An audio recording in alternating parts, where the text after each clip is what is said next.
asalaamaaleykum wa rahmatullah taala wa barakaatuhu mbokk yi ñu ngi leen di nuyu di leen ziare di leen jox seen wàccuwaay di leen baal wax di leen wax ne welcome back to Mbel Mbel FM.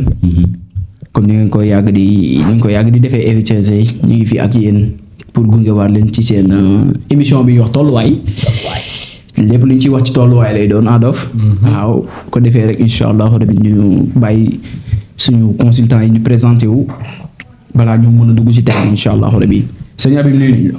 waaw maa ngi leen di fay bu baax a baax di leen bëggee di leen naan jaajëfatee ñëwaat nañ tamit Mbel Mbel is back. waaw loolu tamit am na solo Mbel Mbel is back sëñ Cheikh. waaw maa ngi lay ziar si Youssou di ziar gars yi ñi seetaan ñëpp ak ñi ñu toog si plateau bi di leen wax ne welcome back to Mbel Mbel FM. comme ni nañ ko baax a joxe rek secteur géant di taaxarlu ko. macha allah am na solo sëñ Adama. waaw asalaamaaleykum sama gars yi jaajëf lu baax a baax di la wax ni ñu ñëwaat fii rek ci Mbel Mbel FM comme ni ko baaxoo di defee chaque Thursday ñu doxal. macha allah am na solo Mbel Mbel FM comme ni nga ko baaxoo di defee Thursday moom lañ koy defee rek di xam ne aussi tamit di leen wax ne aussi di leen fàttali benn affaire donte ñu ngi koy def rek mais ñu leen koy fàttali toujours di leen wax ne aussi tamit waxtu bi day xaw a métti ak ñoom nag ñoo ñooy suñuy force te ñuy jàppale tuuti rek di apporter affaire yi di tapoter di partager bu ko defee di aimer ak abonné waaw abonné bu ko defee comme ça ñu mën a sawar ci yéen yi aussi tamit parce que comme li ñuy wax rek bu ñuy def dara moom te ñu ciy jàppale aussi tamit bu ko defee ñu gën a mën cee sawar parce que waaw ñu leen ko diggoon te gis naa ne boobu léegi tamit ñu honoré suñu parole parce que depuis 1 an maintenant chaque jeudi rek da ngeen ñuy gis amul benn jeudi bu ñu tëbal wala bu ñu tëbalee benn jeudi dañ koy rattrapé waat ci semaine boobu nu mu gën a gaawee di leen wax ne toujours rek seetaan bi neex na trop mais tamit da leen tapoté aussi bu ko defee ñu mën a am fitu continuer incha allah rabi waaw ci loolu nag lañuy conclure rek dugg ci thème bu ñuy nga xam ne thème bu am solo la thème bi nga xam ne aussi tamit dafa jaaxal ñi nga xam ne mooy population bi li tax ma ne jaaxal na population bi mooy muy góor muy jigéen dañ koy dundoo te fi ñu koy dundee mooy fi nga xam ne seen digg àdduna la ci digg àdduna gi maanaam nga xam ne fa la ñuy dem maam ba lépp war a ubbeeku fa lañ koy dundee te boo xoolee rek dafa am benn impact bu muy posé impact bi ci kan lay posé ci loolu la ñu war a mën a découvrir léegi rek yàggatul incha allah rabi mag sama consultant yi nga xam ne aussi tamit pare nañ pour répondre à tous vos attentes yaa tey nag thème bi ñu war a waxtaanee sëñ Cheikh sa defe naa ne sa thème bi la ñu war a dugg tey ñu koy wax single parents suñ ne single parents mooy parents célibataires suñ ne parents célibataires aussi tamit xel yi di am fu bari fu mu jëm lan mooy parents célibataires lu tax ñu indi parents célibataires à quoi ressemble tey jii ni parents célibataires naka la ko woon a mën a dundee ak loolu des tas de questions se posent moo tax Mbel Mbel FM war a jàkkaarloog yéen tey xuus si débat bi ngeen tamit ngeen show ñu seen inter kii ni ñu koy waxatee sëñ Adama seen yaa bu ko defee ñu mën a partager ak yéen thème bi waxtaan ci génnee ci solution incha allah rabbi xam naa ne nag ci loolu la ñuy xuus ak jàkkaarloog sëñ Adama sëñ Adama tey jii ñu war a waxtaan ci single parents parents célibataires sëñ Adama tey parents célibataires ban comportement la war a mën am wala kan mooy parents célibataires d'abord.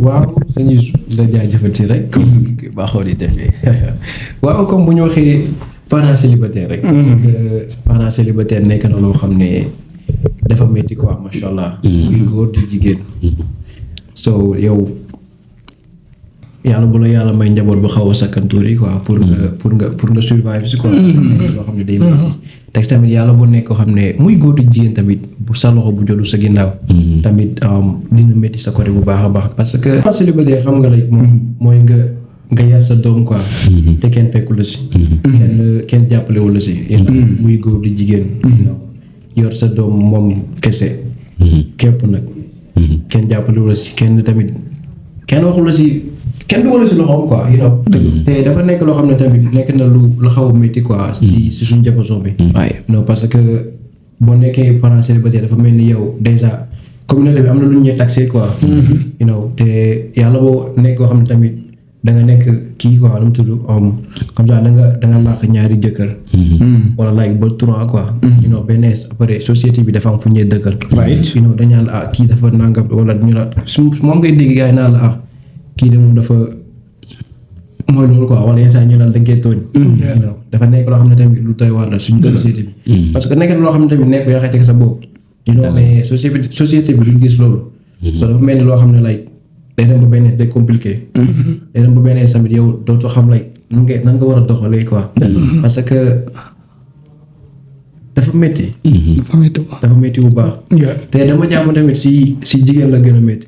mooy parent bu jigéen bi parce que kooku noonu dafay bëgg di dox si ay besoins yi quoi. mais xam nga rek bu nekkee ko xam ne kenn mënu ko see fekk. mais day dem ba benn ko affaire bi day métti moom pour mu dugg si yeneen yi like da koy yomb quoi. mu comme like parce que dafay def le tout. lu mën a satisfaire besoin doomam. te am na si ñoo xam ne tamit. genre yooyu rek dañuy yàqamte gis. am si góor yaa xam ne yooyu rek dañuy yàqamte gis quoi. bu ñu xam ne yow mi single mother nga like mooy parent célibataire bu jigéen.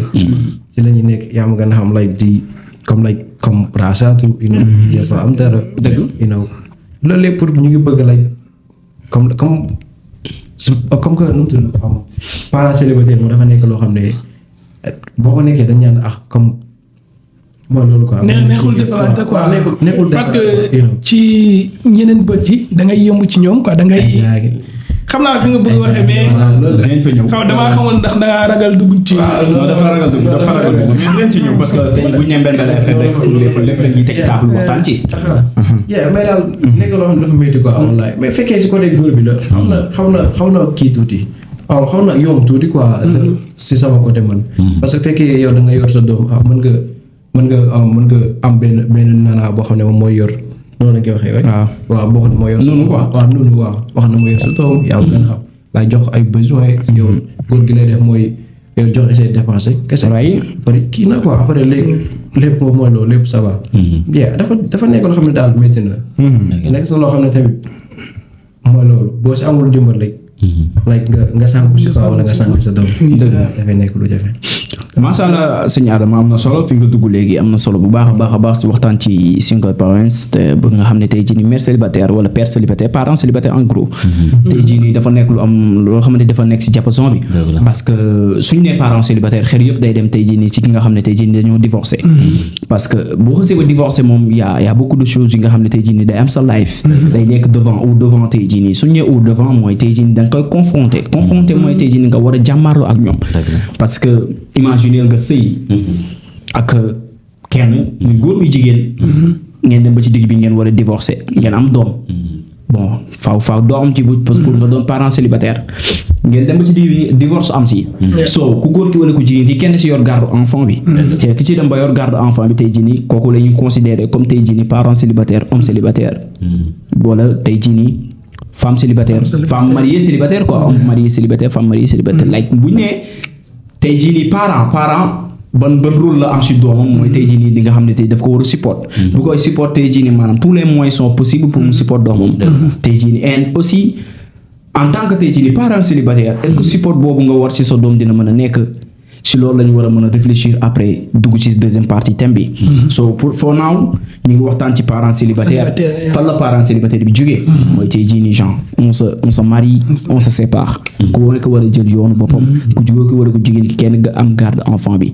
mais tey ban comportement nga war a am tey am ci vis-à-vis société parce que tey société bi da lay juger société li mu lay njëkk a juger mooy moom de marié wu na yàggul rek mu am doom rek divorcé léegi tey jii nii quelle est ta mentalité face à cette situation quelle sera ta mentalité quel sera tey jii nii ton dévouement face à cette situation ni nga war a comporter woo pour mën a surmonter les épreuves parce que àdduna lépp épreuve la et en tant que parent célibataire il y a des épreuves yi nga xam ne tey war nga ko mën a teg au devant pour mu ko surmonter ni nga koy surmonter mooy ngeen la bravoure faw nga brave faw nga brave pour mën ko surmonter parce que dinañ la juger dinañ wax en yow doo lijjanti loolu di nga faw nga nekk nit koo xam ne da ngay force bi tey jii nii moom bravoure bi ñooy ànd parce que boo fortee rek boo bravee rek war nga mën a am force te li tax nga war a fort mooy da nga war a fort non pas ngir sa bopp mais ngir sa doom parce que moom ci bëri dina ko dégg et dina replier wu ñëw ne moom maman au papa lii ak lii maa ngi koy dégg école wala lii ak lii mbedd mi ma koy taxé est-ce que réalité la so foofu fa nga war a show benn force bi nga xam ne tey jii nii lépp li nga xam ne sa doom mi ngi koy dénku ci mbedd bi mu ñëwee dénk la ko tey jii war nga ko mën a jàppale nekk ak moom tey jii nii en troisième chose bi nga xam ne tey jii nii mooy la situation bi ñuy woowee tey jii nii mooy surmonté wu.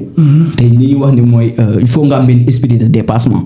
esprit de dépassement mooy tey nga bañ a référé wu si say anticité.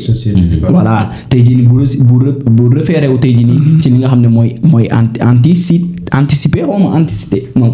antiquité like si c'est antiquité maanaam tey c'est derrière ba am di gestu di xool naan lii laa dundoon lii metti woon na naanaa man pour man li nga jot a dund weesu na sama life démb la tey la suba la voilà mais du ma bàyyi démb ñëw ne damay lijjanti voilà du ma bàyyi démb di ko affecté so faudra ma show leen benn esprit de dépassement mais est-ce que société dinañ la bàyyi tey jii nga show leen benn esprit de dépassement sëñ Habib si loolu la ñu war a dugg si deuxième partie bi est-ce que société tey jii boo paree tey jii en tant que single mother wala single father tey jii nii est-ce que société bi tey dinañ la bàyyi tey jii nga war a am benn esprit de dépassement si say devant. waaw sëñ Youssouf kontaan naa trop question bi maa ngi doon xaar depuis sànq maa ngi ci bëgg a sant ay samay kàddu. macha allah te you know what I mean damay wax aussi damay wax ci sama tolluwaay. you know ci sama xam fu ma yem parce que you know affaire bi quoi so as a single mother wala single father. muy célibataire daay parents célibataire. so damay yaakaar ni ak foo mën a jaar. foofu noonu critique day am. ay situation day am judgment day am you know looloo tax mu baax muy jigéen wala muy góor nga am fi nga jàpp ci leneen fi ngay liggéey parce que à fur et à mesure boo nekkee single mother affaire bi day métti ci yow you know surtout boo dajee benn góor bi nga xamante ne bu mel ni sëñ Habib moom boo xasee gën ci kër gi rek yoonam pari na ci surtout ngeen am doom moom dina li ta bàyyi da lay bàyyi quoi you know yow yaay gérer loolu donc so bu fekkente yow amoo liggéey ci moom nga wéeru woon te moom du la jox dara du la gestu du gestu xale bi quoi you know kon da ngay sonn te da ngay sonn doo sonnal sa bopp kese mais da ngay dem sonnal say waajur surtout ba amee ay waajur ngay am ay sister ay brother nga war a dëkk ak ñoom ak xale yi ci kër gi you know nga dëkk ak xale yi ci kër gi forcément dañuy wax day am sa benn rakk wala sa benn mag nga xamante ni xel bi baaxul du comprendre naan li leen la waxoon yow jàngoo liggéeyoo defoo dara ñëw nga ci kër gi tur bu ne lañ lay jox tour bu ne lañ lay jox parce que dangaa ñëw nga indaale xale léegi gàlle bi dépense day yokk sa jëkkër bi la bàyyi moom amul xel boobu xalaat ni yor na doom même bu la joxul yow mii mais doom bi normalement am na ci àq waaw surtout you know am na ci àq te àqu njureel dafa fort dafa fort quoi you know looloo tax parfois you know fii nii ñi États-Unis ci benn affaire bi quoi fii nii boo amee doom ba loolu la quoi boo liggéeyee moitié and aussi nga bàyyi ci xel ñi dañ lay juger par la force noo multi def rek dañ lay juger parce que dañuy naan kii daa saggan wala mu nekk jigéen gi wala ku góor ki wala dañuy naan moom day takk rek di bàyyi moom daal day xemmem rek takk rek def lu muy def bàyyi ki jigéen ki wala ñu naan xale bi jigéen gi daa demoon yuur ni rek you know dafa foogoon ni jigéen gi nii ak nii yor na leen ak leneen you know gisul lu ko neex mu génn en autant que tamit mooy ku jigéen ki jigéen Sénégal nañ leen war a former ci benn liggéey ci benn anam nga xamante ne ak lu mu tar même bu fekkee fukki dërëm wala ñaar dërëm sax journée bi lool ñu ko amal sa bopp you know parce que dañ lay xoolee ci benn nit nga xamante ne dafa ñàkk fayda te yàlla xam na ni defoo lool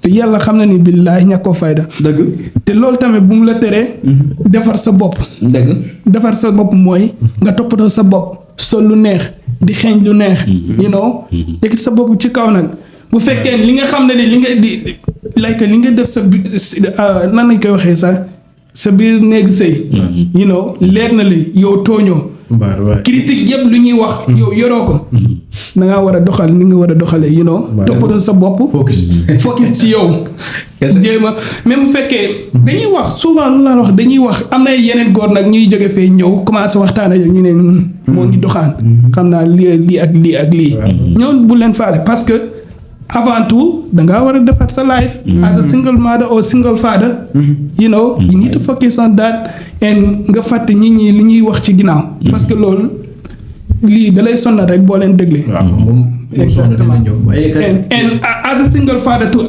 ci góor gi tamit parfois day métti ci xale bu góor bi. boo amul doole. yoroo liggéey. jàppoo fu baax. ñu bàyyi la ak doom yi. parfois xam nga loolu day am jabar ñu bàyyi la ak sa doom yi. daw bàyyi la fu quoi. après day métti léegi nga war a dem jàkkaarloo ak sëñ Adama say mag wala say rakk. nga ni demande leen. parfois ñu ñàkkal la ci fayda quoi. say doom yi bu ñu génnee ñu dégg fee ni kii seen papa lii ak lii nangul liggéey dafa ñàkk jom dafa ñàkk fayda. jabar bu mu am dàkk ko. wala daa amee ay rab affaire yooyu quoi léegi loolu nag xale yi bu ñu ñëwee loolu dañ koy wax xale day wax. bu ñu ñëwee dañ koy répété. te yow parfois li ngay ñaan sax li ngay ñaan ndimbal neexu la. mais amoo beneen choix. looloo tax surtout looloo tax xoolal fi nga dugg balaa ngay dugg feneen. xoolaatal bu baax a baax. xoolaatal bu baax a baax. damay add si li mu wax sànq rek. mooy bu fekkee single mother bi la quoi mooy. single parent célibataire bu jigéen bi. waaw yenn saa yi mën nga nekk parent célibataire après nga nekk koo xam ne da nga am job. exactement comme mais xam nga rek Sénégal quoi. foo jaar dañ la taxé benn noo bi quoi. dañ naan kii de moom xaalis bi mu jigee xaw ma fan la. xam xaalis bi muy am quoi xaw ma fan la ko jëlee. yëpp te xamuñ ne yow sa fas da nga fas sa jom. di liggéey di bëgg daw si sa besoin doom quoi. mais ñoom duñ gis acte boobu noonu. ñoom yaakaar nañu bu ñu gisee nga am dara. yaakaar nañu bu ñu gisee si yow nga nekk si lu baax. amoo njëkkër. liggéey woo dañ naan kon. muy jël lii affaire la quoi. loolu la ñuy taxé. loolu benn su ko defee après loolu. dafay àndaat beneen poids bu diis. xam nga jigéen dafa sensible. nga am léegi loolu tamit nekk benn poids si moom. après tamit di reflété waat tamit si xale bi quoi. parce que yaay ji moom nit kese la quoi. te instant yi du ko mën a muñ. instant yi mën na laaxatu jooy laay xolam tooy. léegi loolu léegi mën na amaat beneen impact si xale bi. su ko defee nag yow parent bi. doo si mën dara quoi. parce que société bi moo la taxé loolu déjà quoi. si moo tax à chaque fois comme li ñuy wax rek société bi des fois da lay jugé moo tax tey jii nii si samay biir wax waxoon naa ko dès le début nee naa la il faut nga am force bi nga xam ne da ngay surmonter tey jii épreuve yi la société bi war a taxé. macha allah tey jii nii en tant que tey jii nii parent célibataire y a beaucoup de choses yi nga xam ne tey jii nii faudra nga am force pour mën kaa surmonter. seen Cheikh tey jii si yow loolu ci yow la ñu war a mën a terminer rek dugg ak yow ci aussi tamit si sa sujet bi nga xam ne tey jii nii mooy single mother wala parent célibataire wala tey jii nii single father tey jii nii en gros muy parent célibataire quoi tey sa avis tey jii nii si comportement parent célibataire tey jii nii lan la war a mën sa. Yes, I'm just gonna. Kind of single parent. No. Single parents. I don't have experience on it. Just based on life and how life is going. Nice. I've seen it. So just briefing on basically what you both said. Being a single parent is very difficult and it's embarrassing for most people. Yeah. Due to how it become.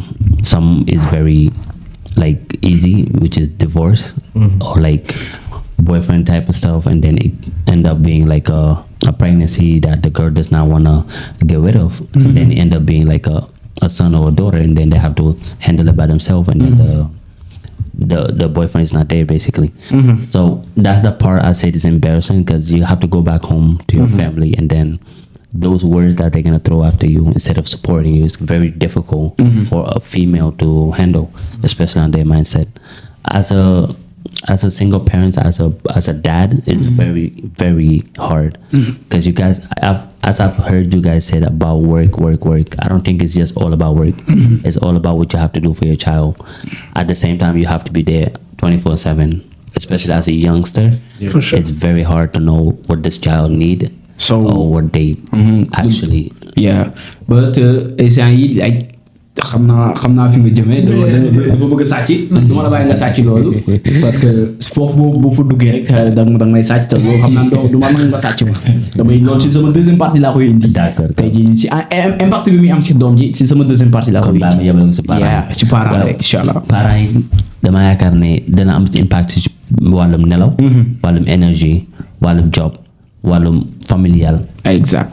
ñeent yooyu I feel like it's going to be very difficult for a parent to deal with, because there's going to be a lot of names, a lot of shame, and a lot of embarrassment in between all of those situations.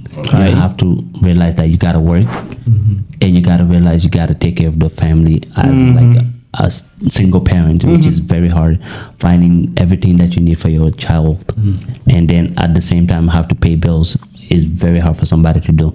Sometimes it's hard to go back to family because how you left it. If we were like family of 5 and you're the only one that went out and get pregnant by somebody else that they don't know, and you don't know the dad, you come back with it, it's going to be very difficult how you can handle the situation. In the other hand, as a dad, it's very hard because they said, oh, you're just going to go around and getting girls pregnant.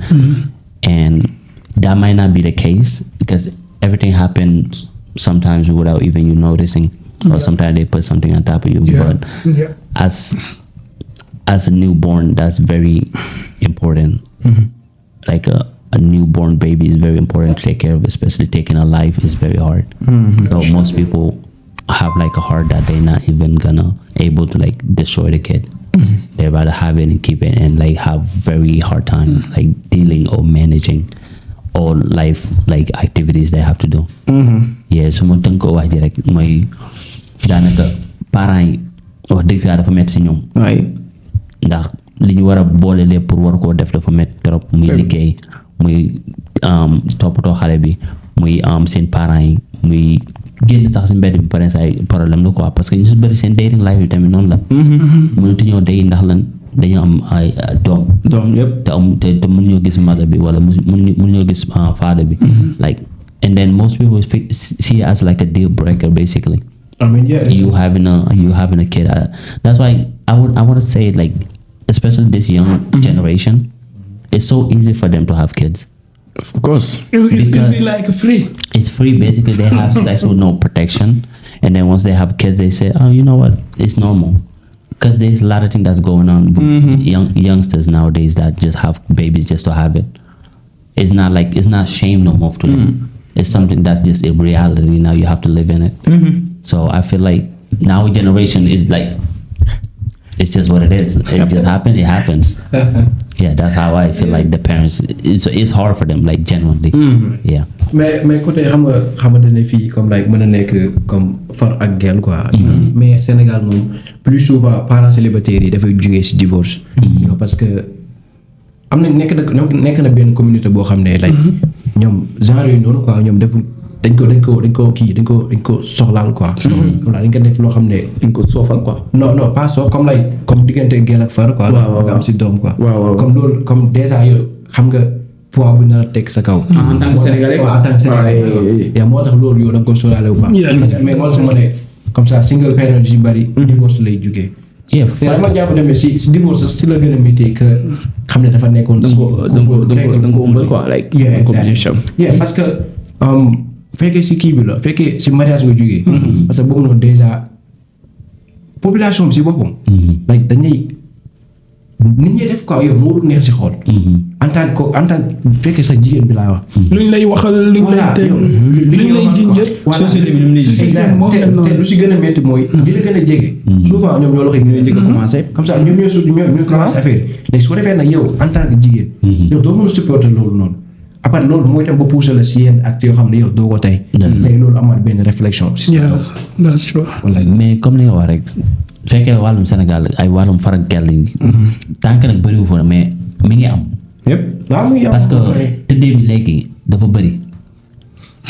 non sans caaxaan sa toujours dama lay des questions man dama ko dund mais dama pare saa da ngay gis koo xam ne si comme suñ thème yi la jàll ki dem naan kii dof ab dof la du wérul mu dem tëddee kenn yàlla def la muy def mu am doom xale bu ndaw léegi moom xamul leen lu muy def lu dul give birth and then after that comme li nga wax parents yi ñëw fooy nga sa ndaw def nga lii léegi ba am doom te moo ne xamuñu la xew léegi nag ci la embarrassment bi happen léegi ñoom jara na doom ji moom mu gàddaay ki am doom gi jara na ko mu gàddaay dem feneen dem dëkki feneen wala leneen dal ko fi wala leneen yu bëri mën na nga seddal. Okay. And guys, thank you so much, and I really appreciate seen debate. I was really very helpful. kontaan nañ si bu baax a baax ñu war a dugg si deuxième partie bi nga xam ne tey jii nii mooy impact bi nga xam ne dafa war a am ci doom bi. parce que waxtaan nañ ci yaay waxtaan nañ ci papa yi mais doom ji ban impact la wala tey moom dama lay tëb jàkkaarloo sëñ Habib. Oh. impact bi mu wax ah sëñ léegi nga jóge si wax. sëñ Habib tey da ngay fan affaire bismillah. sëñ Cheikh ñu jàkkaarloo yow. bismillah.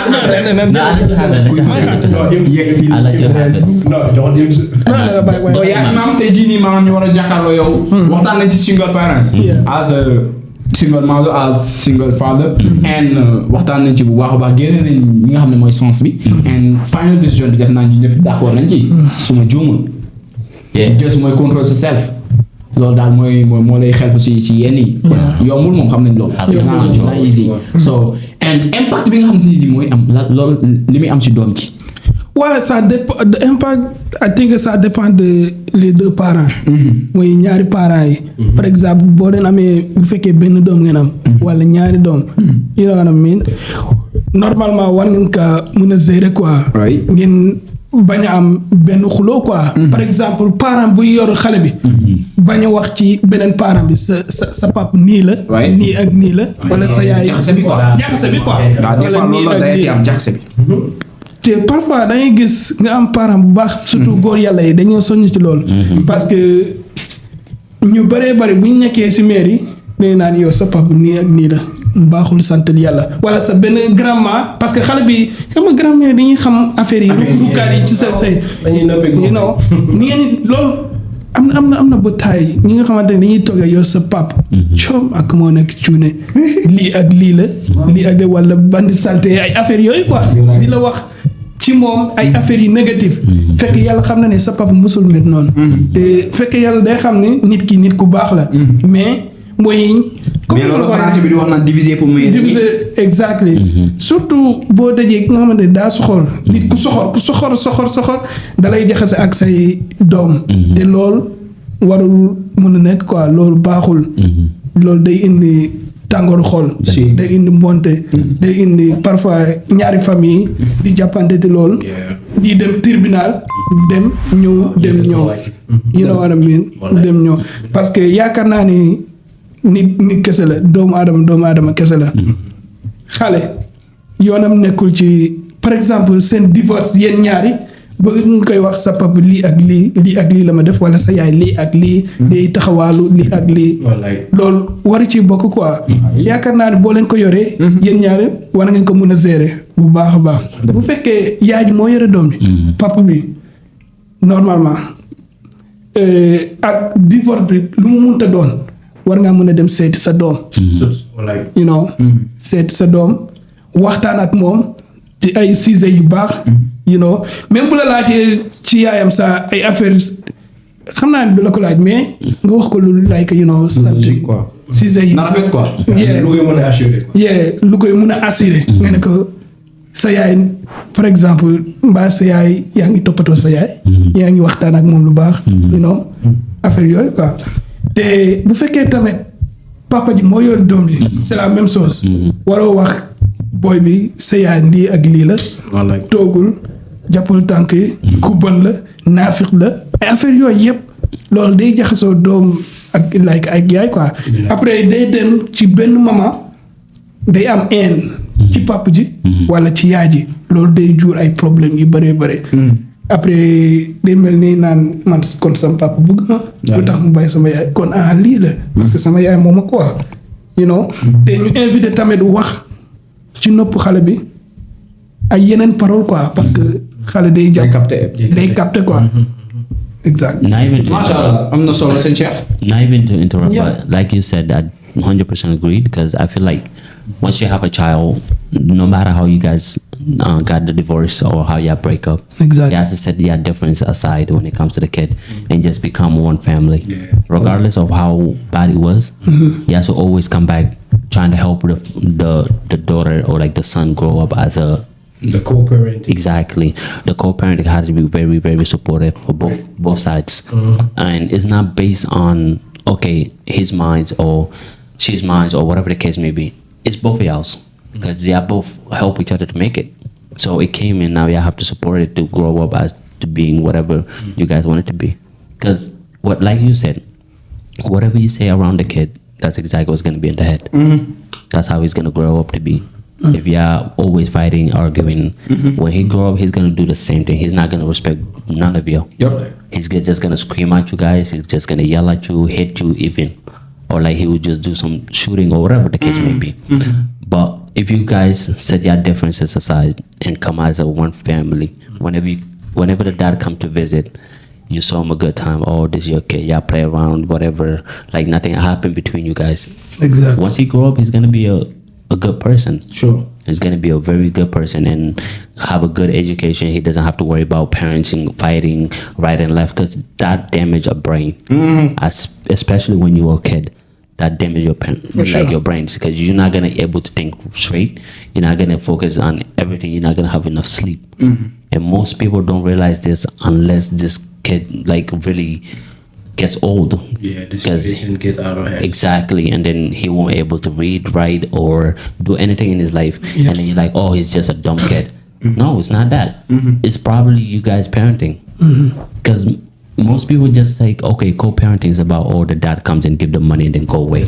No, have the dad sit there, because every little kid needs their both parents aside. Yep. Because- That's like they do on the way American people. It shouldn't be you go to the judge. No. You guys human. You know, Exactly. you got kids. Yeah, sit down, have a conversation, come to a solution, regardless if he's gonna have it for 3 days or regardless if she's gonna have it for 5 days. At least come to an agreement that okay, we're gonna have to agree on something, whether we're gonna take him to the park and sit down so that we are a family and yada yada yada. Because most people don't show their dad to the son unless the son grows up and like, where's my dad? Who's my dad? Yeah. And then life goes on until he found his dad doing some other stuff. And that's when he's mad at his dad for not being on his life. But most of the time, it's just the wife that doesn't want the dad around. And that really impacts a kid. Yeah, that's Yeah. so.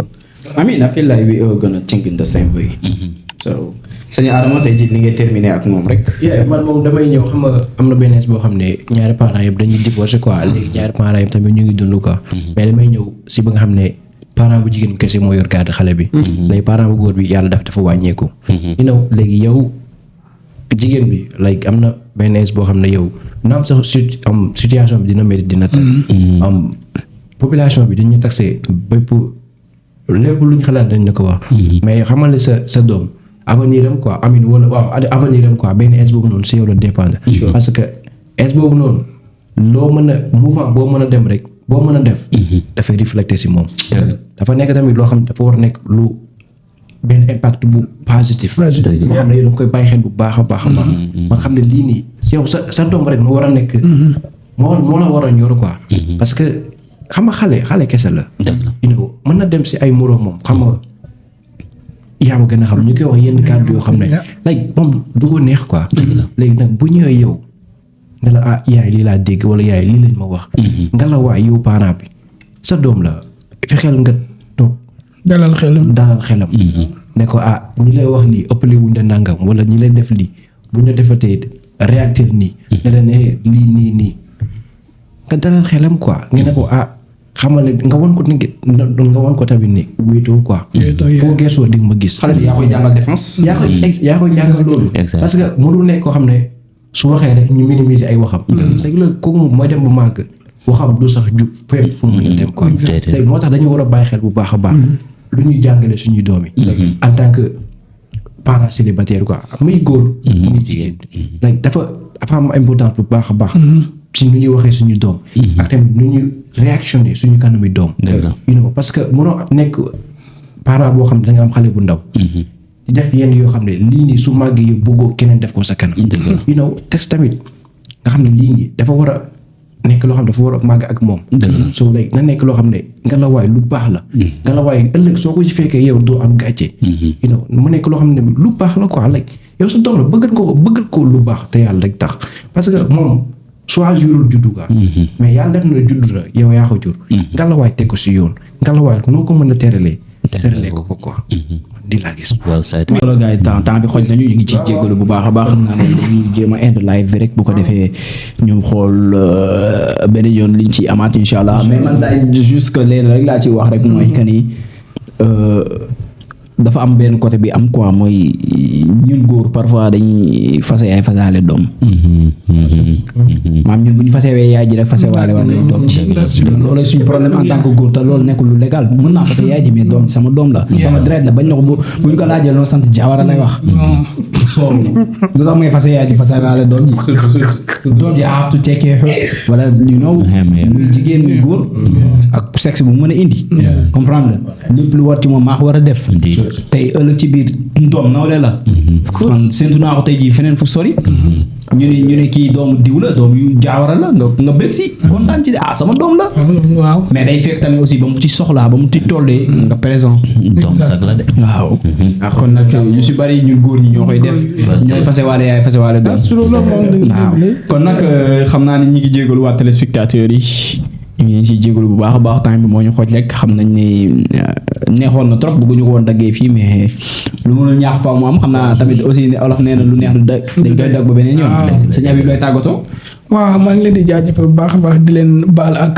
lépp lu ma fi wax rek bu fekkee jubul maa ngi ñaan ngeen baal ma ak kontaan you know what I mean ay ci sa Cheikh waaw di wax ne kontaan nañ si ñëpp ñu fi jot a dugg rek di wax ne sujet bi nekkoon na sujet bu am importance especially in our generation so most people could learn from it especially us too as well di leen wax ne kontaan nañ kon mu ko temps bi la ñu xoj jox leen dig daje beneen Thursday rek incha allah macha allah sëñ Adama waaw di leen wax ne lii lañ fa am rek li mooy Mbémé FM quoi parce que dañu yenn suñu thème te ko si table bi gën a xam ku nekk joxe say xalaat kase su suñu tolluwaay convaincre kenn soxla ñu xëcc kenn suñu côté quoi yow lu am rek te ko si table bi quoi ñu xam ne lii nga am ñu xam ne lii mooy sax xam macha allah incha allah ñu jox leen dig daje ba beneen Thursday waaye ñu ngi leen di jégalu bu baax a baax a baax di leen di daje ba beneen Thursday incha allah rabbi di leen wax tamit ngeen dem follow page yi Mbelbe FM TikTok YouTube and Instagram ko defee lépp lu ñu mën a dugal rek ngeen gis ko à temps incha allah kontaan nañ bu baax a baax ñu ngi leen di baalu wax di leen baalu wax ba Thursday incha allah